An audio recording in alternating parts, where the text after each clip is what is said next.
ओम शांति। 27 मार्च 2025 के ईश्वरीय महावाक्य। पहले एक नज़र मुरली के मुख्य पॉइंट पर। बाबा ने कहा, जिनका कोई आकार व साकार चित्र है उनको भगवान नहीं कह सकते। भगवान कहा ही जाता है बेहद के बाप को। खिवैया बाप आया हुआ है, बागवान भी है। बाप ने समझाया है, यह है कांटों का जंगल, सभी पतित है ना। कितना झूठ है, सच्चे बाप को विरला कोई जानता है। भगवान को कहा जाता है परमपिता परमात्मा। यह समझना तो बिल्कुल सहज है। परमपिता अर्थात परे ते परे रहने वाला परम आत्मा। तुमको कहा जाता है आत्मा, तुमको परम नहीं कहेंगे, तुम तो पुनर्जन्म लेते हो ना। और फिर बाबा ने कहा, भक्ति मार्ग में यह भी किसको पता नहीं पड़ता कि हमको चाहिए क्या। सिर्फ कह देते हैं मुक्ति चाहिए, मोक्ष चाहिए, क्योंकि यह दुखी होने के कारण तंग है। भक्ति से कोई का दुख हर नहीं सकते। भला कोई सारा दिन राम राम बैठ जपे तो भी दुख हर नहीं सकते। यह है ही रावण राज। दुख तो गले से जैसे बांधा हुआ है। तुमको 5 विकारों रूपी रावण ने तुच्छ बुद्धि बना दिया है, इसलिए देवताओं के आगे जाकर नमस्ते करते हैं। और फिर लास्ट में बाबा ने कहा, एक दिन अखबारों में भी पढ़ेगा कि भगवान कहते हैं मुझे याद करने से ही तुम पतित से पावन बन जाएंगे। मनुष्य शांति ही चाहते हैं, परंतु शांति कौन देवे। कहते हैं ना, शांति देवा। अब देवों का देव तो एक ही ऊंचते ऊंच बाप है। अपने शांतिधाम को याद करते रहेंगे तो अंतमति सो गति हो जाएगी। एक बाप को याद करना, इसमें ही मेहनत है। मेहनत बिगर ऊंच पद थोड़े ही मिलेगा। याद से हेल्थ, पढ़ाई से वेल्थ मिलेगी। तुम काल पर जीत पाते हो। और अब सुनते हैं महावाक्यों को विस्तार से। मुरली का सार। मीठे बच्चे, खिवैया आया है तुम्हारी नैया पार लगाने। तुम बाप से सच्चे होकर रहो तो नैया हिलेगी डुलेगी, लेकिन डूब नहीं सकती। प्रश्न है, बाप की याद बच्चों को यथार्थ न रहने का मुख्य कारण क्या है। उत्तर है, साकार में आते आते भूल गए हैं कि हम आत्मा निराकार है और हमारा बाप भी निराकार है। साकार होने के कारण साकार की याद सहज आ जाती है। देही अभिमानी बन अपने को बिंदी समझ बाप को याद करना, इसी में ही मेहनत है। ओम शांति। शिव भगवानु वाच। इनका नाम तो शिव नहीं है ना, इनका नाम है ब्रह्मा। और इन द्वारा बात करते हैं शिव भगवानु वाच। यह तो बहुत बार समझाया है। कोई मनुष्य को या देवता को अथवा सूक्ष्म वतनवासी ब्रह्मा विष्णु शंकर को भगवान नहीं कहा जाता। जिनका कोई आकार व साकार चित्र है उनको भगवान नहीं कह सकते। भगवान कहा ही जाता है बेहद के बाप को। भगवान कौन है यह कोई को भी पता नहीं। नेति नेति कहते हैं, अर्थात हम नहीं जानते। तुम्हारे में भी बहुत थोड़े हैं जो यथार्थ रीति जानते हैं। आत्मा कहती है, हे भगवान, अब आत्मा तो है बिंदी, तो बाप भी बिंदी ही होगा। अब बाप बच्चों को बैठ समझाते हैं। बाबा के पास कई ऐसे बच्चे हैं जो यह भी नहीं समझते कि हम आत्मा कैसे बिंदी है। कोई तो अच्छी रीति समझते हैं, बाप को याद करते हैं। बेहद का बाप है सच्चा हीरा। हीरे को बहुत अच्छी डिब्बी में डाला जाता है। कोई के पास अच्छे हीरे होते हैं तो किसको दिखलाना हो तो सोने चांदी के डिब्बी में डाल फिर दिखाते हैं।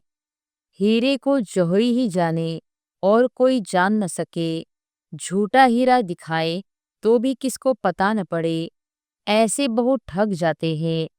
तो अब सच्चा बाप आया है, परंतु झूठे भी ऐसे ऐसे हैं जो मनुष्यों को कुछ भी पता नहीं पड़ता। गाया भी जाता है, सच की नाव हिले डुले पर डूबे नहीं। झूठ की नाव हिलती नहीं है, इनको कितना हिलाने की करते हैं। जो यहाँ इस नाव में बैठे हुए हैं, वह भी हिलाने की कोशिश करते हैं। ट्रेटर गाए जाते हैं ना। अब तुम बच्चे जानते हो, खिवैया बाप आया हुआ है, बागवान भी है। बाप ने समझाया है, यह है कांटों का जंगल, सभी पतित है ना। कितना झूठ है, सच्चे बाप को विरला कोई जानता है। यहाँ वाले भी कई पूरा नहीं जानते, पूरी पहचान नहीं, क्योंकि गुप्त है ना। भगवान को याद तो सब करते हैं, यह भी जानते हैं कि वह निराकार है, परमधाम में रहते हैं। हम भी निराकार आत्मा हैं, यह नहीं जानते। साकार में बैठे बैठे वह भूल गए हैं। साकार में रहते रहते साकार ही याद आ जाता है। तुम बच्चे अभी देही अभिमानी बनते हो। भगवान को कहा जाता है परमपिता परमात्मा। यह समझना तो बिल्कुल सहज है। परमपिता अर्थात परे ते परे रहने वाला परमात्मा। तुमको कहा जाता है आत्मा, तुमको परम नहीं कहेंगे। तुम तो पुनर्जन्म लेते हो ना। यह बातें कोई भी नहीं जानते। भगवान को भी सर्वव्यापी कह देते हैं। भक्त भगवान को ढूंढते हैं, पहाड़ों पर, तीर्थों पर, नदियों पर भी जाते हैं। समझते हैं नदी पतित पावनी है, उसमें स्नान कर हम पावन बन जाएंगे। भक्ति मार्ग में यह भी किसको पता नहीं पड़ता कि हमको चाहिए क्या। सिर्फ कह देते हैं मुक्ति चाहिए, मोक्ष चाहिए, क्योंकि यहाँ दुखी होने के कारण तंग है। सत्युग में कोई मोक्ष व मुक्ति थोड़ी ही मांगते हैं। वहाँ भगवान को कोई बुलाते नहीं, यहाँ दुखी होने के कारण बुलाते हैं। भक्ति से कोई का दुख हर नहीं सकते। भला कोई सारा दिन राम राम बैठ जपे तो भी दुख हर नहीं सकते। यह है ही रावण राज्य। दुख तो गले से जैसे बांधा हुआ है। गाते भी हैं दुख में सिमरन सब करे, सुख में करे न कोई। इसका मतलब जरूर सुख था, अब दुख है। सुख था सतयुग में, दुख है अभी कलयुग में। इसलिए इसको कांटों का जंगल कहा जाता है। पहला नंबर है देह अभिमान का कांटा, फिर है काम का कांटा। अभी बाप समझाते हैं, तुम इन आंखों से जो कुछ देखते हो वह विनाश होने का है। अब तुमको चलना है शांति धाम। अपने घर को और राजधानी को याद करो। घर की याद के साथ साथ बाप की याद भी जरूरी है, क्योंकि घर कोई पतित पावन नहीं है। तुम पतित पावन बाप को कहते हो, तो बाप को ही याद करना पड़े। वह कहते हैं मामेकम याद करो, मुझे ही बुलाते हो ना बाबा, आकर पावन बनाओ। ज्ञान का सागर है तो जरूर मुख से आकर समझाना पड़े। प्रेरणा तो नहीं करेंगे। एक तरफ शिव जयंती भी मनाते हैं, दूसरी तरफ फिर कहते नाम रूप से न्यारा है। नाम रूप से न्यारी चीज तो कोई होती नहीं। फिर कह देते ठिक्कर भीतर सब में है। अनेक मत है ना। बाप समझाते हैं तुमको 5 विकारों रूपी रावण ने तुच्छ बुद्धि बना दिया है। इसलिए देवताओं के आगे जाकर नमस्ते करते हैं। कोई तो नास्तिक होते हैं, किसको भी मानते नहीं। यहाँ बाप के पास तो आते ही है ब्राह्मण, जिनको 5000 वर्ष पहले भी समझाया था। लिखा हुआ भी है परमपिता परमात्मा ब्रह्मा द्वारा स्थापना करते हैं तो ब्रह्मा की संतान ठहरे। प्रजापिता ब्रह्मा तो मशहूर है, जरूर ब्राह्मण ब्राह्मणियां भी होंगे। अभी तुम शूद्र धर्म से निकल ब्राह्मण धर्म में आए हो। वास्तव में हिंदू कहलाने वाले अपने असली धर्म को जानते नहीं हैं, इसलिए कभी किसको मानेंगे, कभी किसको मानेंगे, बहुतों के पास जाते रहेंगे। क्रिश्चियन लोग कभी किसके पास जाएंगे नहीं। अभी तुम सिद्ध कर बतलाते हो। भगवान बाप कहते हैं, मुझे याद करो। एक दिन अखबारों में भी पढ़ेगा कि भगवान कहते हैं, मुझे याद करने से ही तुम पतित से पावन बन जाएंगे। जब विनाश नजदीक होगा तब अखबारों द्वारा भी यह आवाज कानों पर पड़ेगा। अखबार में तो कहाँ-कहाँ से समाचार आते हैं ना, अभी भी डाल सकते हो। भगवान वाच परमपिता परमात्मा शिव कहते हैं, मैं हूँ पतित पावन, मुझे याद करो तो तुम पावन बन जाएंगे। इस पतित दुनिया का विनाश सामने खड़ा है, विनाश जरूर होना है, यह भी सबको निश्चय हो जाएगा। रिहर्सल भी होती रहेगी। तुम बच्चे जानते हो, जब तक राजधानी स्थापन नहीं हुई है तब तक विनाश नहीं होगा। अर्थक्वेक आदि भी होनी है ना। एक तरफ बॉम्ब्स फटेंगे, दूसरी तरफ नेचुरल कैलेमिटीज भी आएंगी। अन्न आदि नहीं मिलेगा, स्टीमर नहीं आएंगे, फैमन पड़ जाएगा, भूख मरते मरते खत्म हो जाएंगे। भूख हड़ताल जो करते हैं वह फिर कुछ न कुछ जल व माखी शहद आदि लेते रहते हैं, वजन में हल्के हो जाते हैं। यह तो बैठे बैठे अचानक अर्थक्वेक होगी, मर जाएंगे। विनाश तो जरूर होना है। साधु संत आदि ऐसे नहीं कहेंगे कि विनाश होना है, इसलिए राम राम कहो। मनुष्य तो भगवान को ही नहीं जानते हैं। भगवान तो खुद ही अपने को जाने और न जाने कोई। उनका टाइम है आने का, जो फिर इस बूढ़े तन में आकर सारे सृष्टि के आदि मध्य अंत का नॉलेज सुनाते हैं। तुम बच्चे जानते हो, अभी वापिस जाना है, इसमें तो खुश होना चाहिए। हम शांतिधाम जाते हैं। मनुष्य शांति ही चाहते हैं, परंतु शांति कौन देवे। कहते हैं ना, शांति देवा। अब देवों का देव तो एक ही ऊंचती ऊंच बाप है। वह कहते हैं, मैं तुम सबको पावन बनाकर ले जाऊंगा, एक को भी नहीं छोड़ूंगा। ड्रामा अनुसार सबको जाना ही है। गाया हुआ है, मच्छरों सदृश सब आत्माएं जाती है। यह भी जानते हैं, सतयुग में बहुत थोड़े मनुष्य होते हैं। अभी कलयुग अंत में कितने ढेर मनुष्य हैं, फिर थोड़े कैसे होंगे। अभी है संगम। तुम सतयुग में जाने के लिए पुरुषार्थ करते हो, जानते हो यह विनाश होगा। मच्छरों सदृश आत्माएं भागेंगी, सारा झुंड चला जाएगा।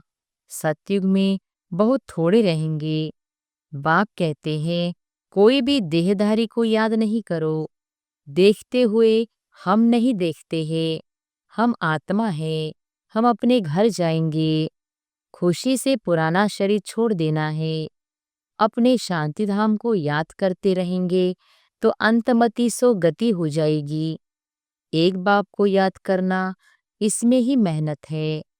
मेहनत बिगर ऊंच पद थोड़े ही मिलेगा। बाप आते ही है तुमको नर से नारायण बनाने के लिए। अब इस पुरानी दुनिया में कोई चैन नहीं है। चैन है ही शांतिधाम और सुखधाम में। यहाँ तो घर घर में अशांति है, मार पीट है। बाप कहते हैं, अभी छीछी दुनिया को भूलो।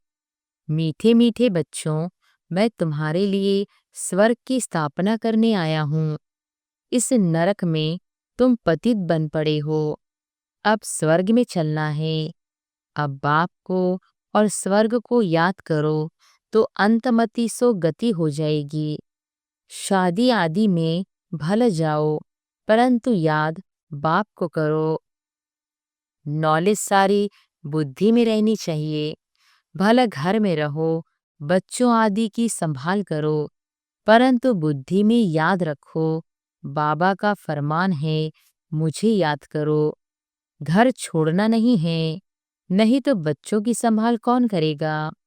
भक्त लोग घर में रहते हैं, गृहस्थ व्यवहार में रहते हैं, फिर भी भक्त कहा जाता है, क्योंकि भक्ति करते हैं, घर बार संभालते हैं।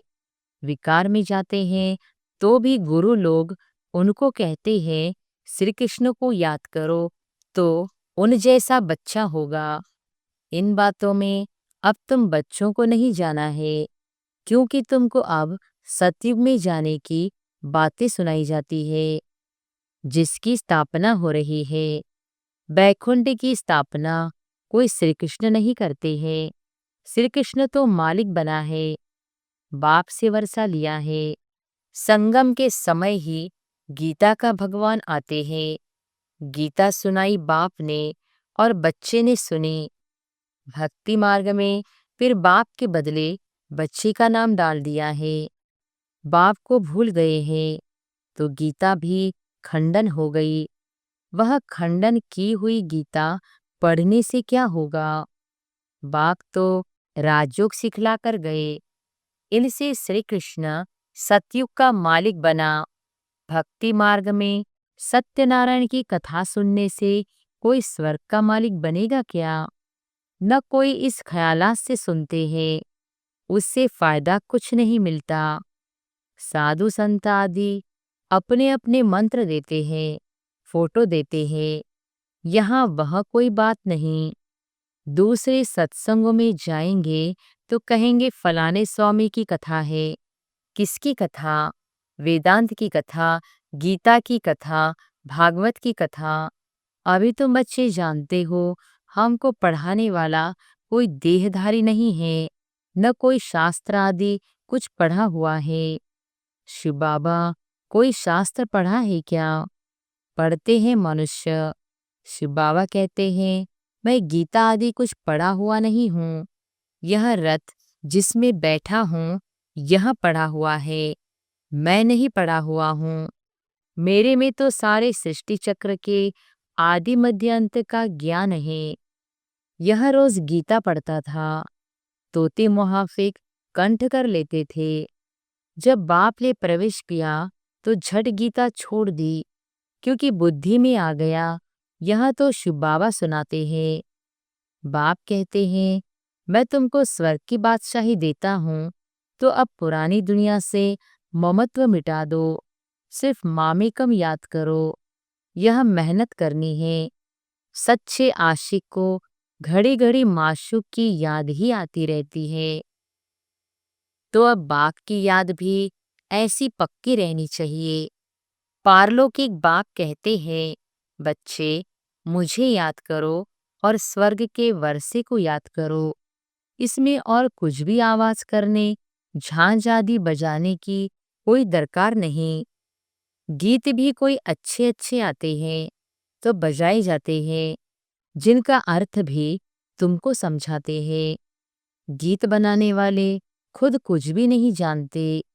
मेरा भक्तिन थी, तुम तो अभी ज्ञानी हो। बच्चों से जब कोई काम ठीक नहीं होता है तो बाबा कहते, तुम तो जैसे भक्त हो, तो वह समझ जाते हैं कि बाबा ने हमको ऐसा क्यों कहा। बाप समझाते हैं, बच्चे अब बाप को याद करो, पैगंबर बनो, मैसेंजर बनो। सबको यही पैगाम दो कि बाप और वर्षे को याद करो तो जन्म जन्मांतर के पाप भस्म हो जाएंगे। अब वापस घर जाने का समय है। भगवान एक ही निराकार हैं, उनको अपनी देह है नहीं।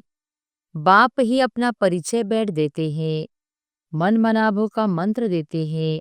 साधु सन्यासी आदि ऐसा कभी नहीं कहेंगे कि अब विनाश होना है। बाप को याद करो। बाप ही ब्राह्मण बच्चों को याद दिलाते हैं। याद से हेल्थ, पढ़ाई से वेल्थ मिलेगी। तुम काल पर जीत पाते हो। वहां कभी अकाले मृत्यु नहीं होता। देवताओं ने काल पर विजय पाई हुई है। अच्छा, मीठे मीठे सिक्के लधे बच्चों प्रति मात पिता बाप दादा का याद प्यार और गुड मॉर्निंग। रूहानी बाप की रूहानी बच्चों को नमस्ते। धारणा के लिए मुख्य सार। पहली पॉइंट, ऐसा कोई कर्म नहीं करना है जो बाप द्वारा भक्त का टाइटल मिले। पैगंबर बन सबको बाप और वर्षे को याद करने का पैगाम देना है। दूसरी पॉइंट, इस पुरानी दुनिया में कोई चैन नहीं है। यह छीछी दुनिया है, इसे भूलते जाना है। घर की याद के साथ साथ पावन बनने के लिए बाप को भी जरूर याद करना। वरदान है, प्रवृत्ति में रहते परवृत्ति में रहने वाले निरंतर योगी भव। प्रवृत्ति में रहते परवृत्ति में रहने वाले निरंतर योगी भव। निरंतर योगी बनने का सहज साधन है प्रवृत्ति में रहते परवृत्ति में रहना। परवृत्ति अर्थात आत्मिक रूप। जो आत्मिक रूप में स्थित रहता है वह सदा न्यारा और बाप का प्यारा बन जाता है। कुछ भी करेगा लेकिन यह महसूस होगा जैसे काम नहीं किया है लेकिन खेल किया है। तो प्रवृत्ति में रहते आत्मिक रूप में रहने से सब खेल की तरह सहज अनुभव होगा। बंधन नहीं लगेगा, सिर्फ स्नेह और सहयोग के साथ शक्ति की एडिशन करो तो हाई जंप लगा लेंगे। स्लोगन है, बुद्धि की महीनता अथवा आत्मा का हल्कापन ही ब्राह्मण जीवन की पर्सनैलिटी है। अव्यक्त इशारे। सत्यता और सभ्यता रूपी कल्चर को अपनाओ। हिम्मते शक्तियां मददे सर्वशक्तिमान। शेरनियां कभी किससे डरती नहीं, निर्भय होती है। यह भी भय नहीं कि ना मालूम क्या होगा। सत्यता के शक्ति स्वरूप होकर नशे से बोलो, नशे से देखो। हम ऑलमाइटी गवर्नमेंट के अनुचर है। इसी स्मृति से अयथार्थ को यथार्थ में लाना है। सत्य को प्रसिद्ध करना है, न कि छुपाना है। लेकिन सत्यता के साथ बोल में मधुरता और सभ्यता आवश्यक है। अच्छा, ओम शांति।